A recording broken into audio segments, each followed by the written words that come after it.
Let's go to a stock spreadsheet that does all of the tedious work for us.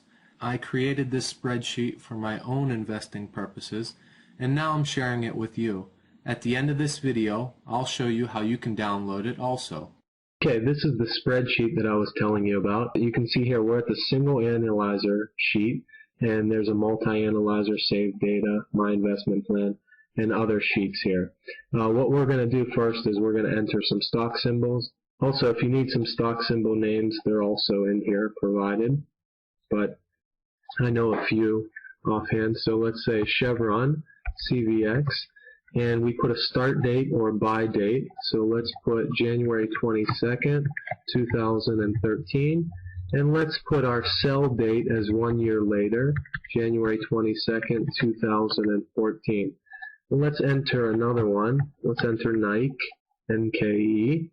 And let's put January, say 17th, 2009. And let's make this a past stock. So let's put June 30th, 2010. And let's do one more. Microsoft. And here let's put March 21st, 2011. And March 21st,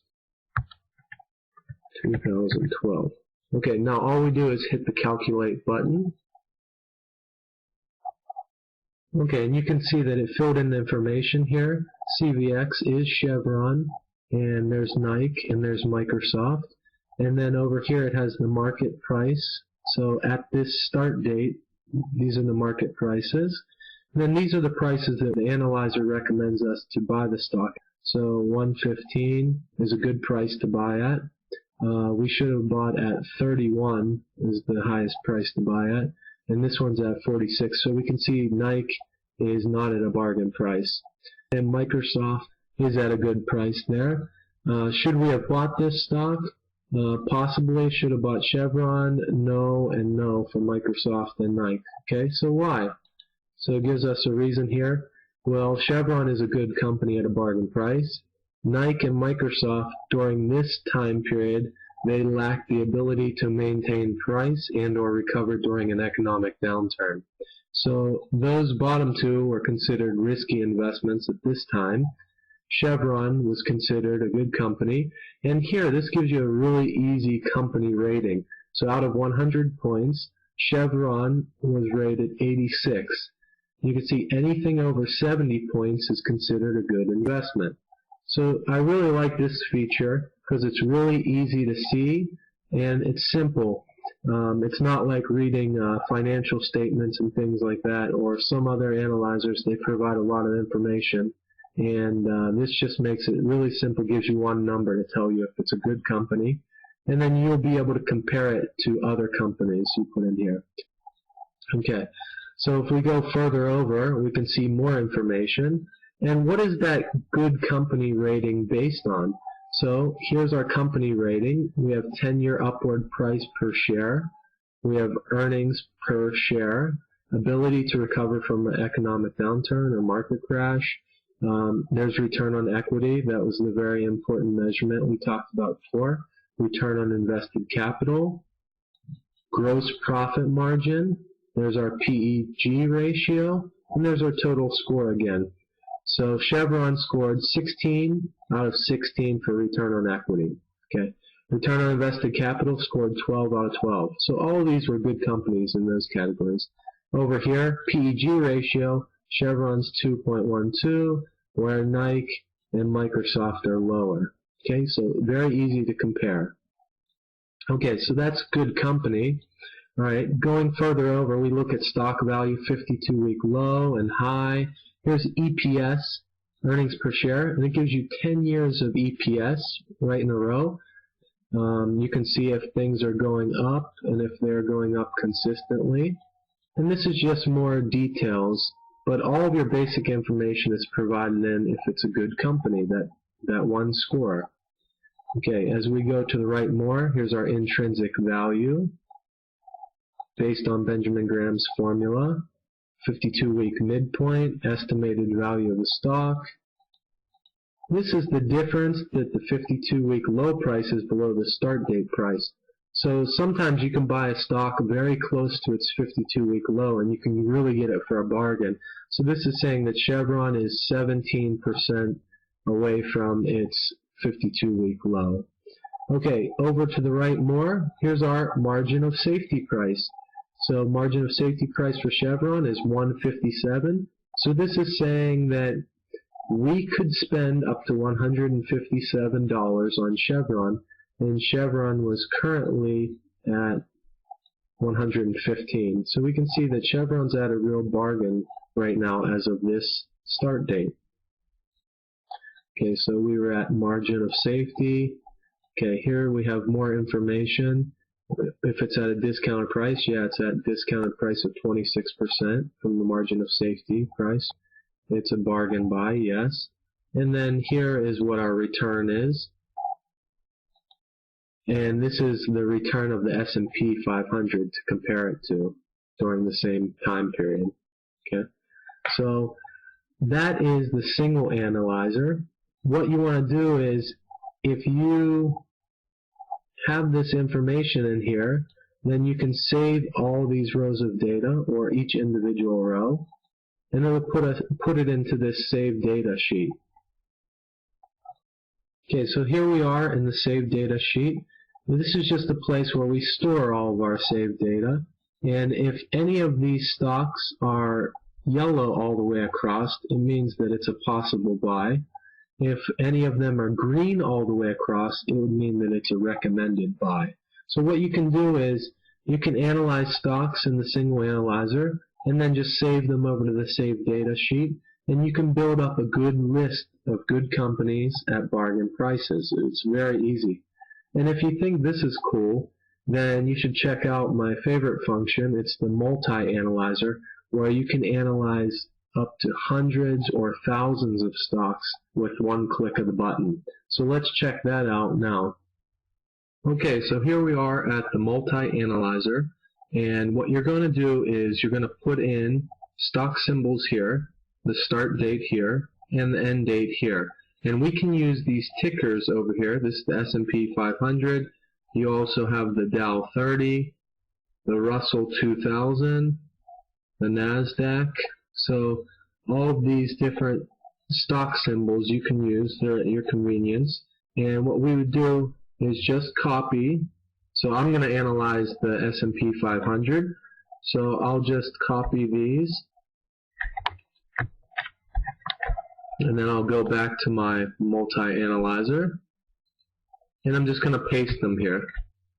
Then I'll put my start date, so January 24th, 2013, and end date, let's say 1 year later. And usually I do this daily. I analyze the S&P 500 to see which buys are available for me. And then I'll just hit the Analyze Multi-Data, and it'll say that it automatically saves your file, so just make sure that you have it saved as the correct name. And then you can see here it'll start processing, and then over on this side it'll give you a time amount that it will take to analyze the stocks. It does take a little while to analyze the stocks because it's doing thousands of calculations for each stock, and it's also comparing it to all of the other stocks. But it's doing the same basic thing that we did with the single analyzer. It's telling us if it's a good company at a bargain price, and it'll put all of our stocks that it analyzes into this save data sheet. Okay, as you can see, it says 3% completed. And at this point, I would just go have lunch or read a book or do whatever I want to do while the analyzer does all the work for me. And when I come back, it'll be finished and have all 500 stocks analyzed and put in the order with the best buys at the top and then the riskiest at the bottom.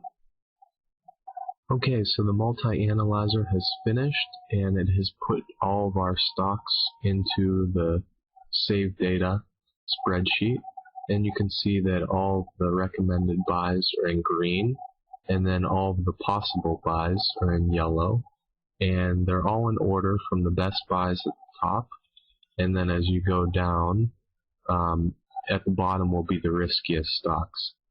So this makes it really easy for you to find good stocks to buy, and you can go through these and pick which stocks you want to buy. Or if you want help in choosing, then just click on the My Investment Plan, and it'll help you to choose stocks for you. So I'd already done this, but what you'll do is click this My Investment Plan, and it'll ask you a few questions about the stocks, and it'll help you to determine which ones you should buy. So I would just go right through now and answer these questions. Okay, so it has created my investment plan. These are the recommended stocks for me to buy. And I actually went through and I liked Apple. Now the reason why I liked Apple was because when I looked it up in the Save Data sheet, I saw that Apple was a good company at a bargain price, and it said that I should possibly buy it. And when I looked over at the company rating, it was at 95 points out of 100, so excellent score. And also, when I went further over, I saw that the 52-week low was very close to the current price.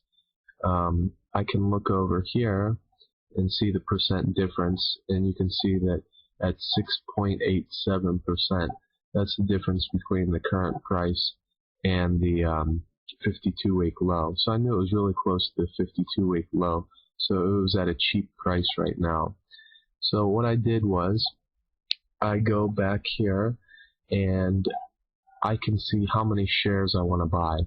So how much money do I have to invest? So at the time I had 13,000 to invest, and the market price here, it says it was at $450.50, but when I checked online it was closer to $440. It had gone down.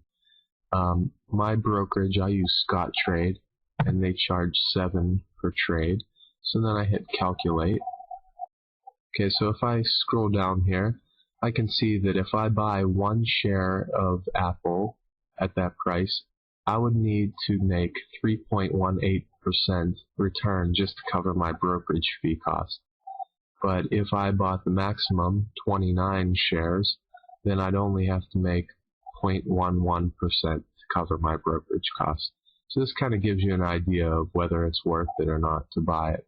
Obviously, if you can only afford one share of Apple, then you're already down 3.18%, so it might not be worth it for you to buy. But I'm okay. I'm going to go with the maximum of 29 shares. So actually, I did go online. I'm just going to go to that now. Here's my Scottrade account, and you can see here that Apple AAPL, I bought it. This was the price that I got it at. It actually went down a little more. I just set a limit order, and I got it at $437.50 basically. And here's my 24 shares and 5 shares, so 29 shares together. This is my date that I bought it on, January 25th, 2013. And then I went ahead right on the same date, and I put in another limit order to sell it at $459.37. Now, I'm all about value investing and holding for the long term, but sometimes I'll do this and just set a limit order, because in my view, if I happen to make 5% return in a day or a week, then that's just a bonus for me. So sometimes I'll just set that right away if I feel like the stock might jump up.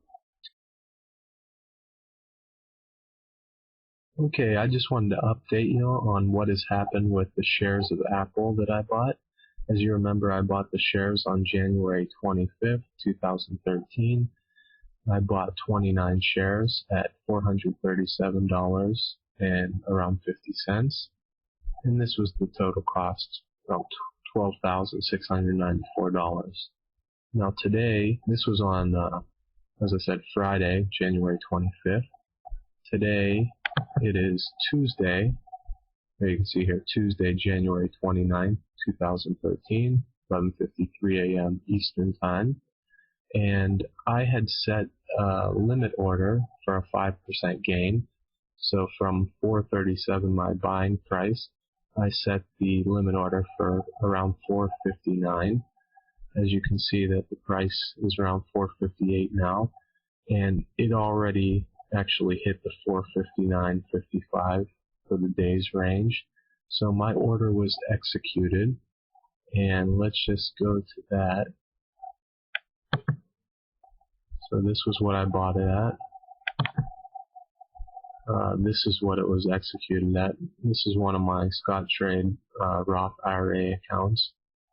Apple was sold 29 shares at 459.37, and this was the total amount. So let's just bust out our handy calculator, and I'm just showing you this to that you get an idea that this is real, and the returns you can get are really good. So we'll subtract this amount from the original amount I paid. So down there, $12,694. And you can see $620 return. Not bad for 3 days, 3 trading days, that is. And you can do this same kind of thing. I've done this, actually this is the 4th stock I've done in the last 3 weeks the same way, making 5% return. And you don't have to do this the same way. You can also keep them for the long run, and that's the point of it. You're finding good companies that you can keep for the long run, and they're at bargain prices, so you're assured of, good return and less risk. And if you remember how I found this stock, it took me all of about 5 minutes to find it. I just let the analyzer do all the work. It sorted, compared all the stocks.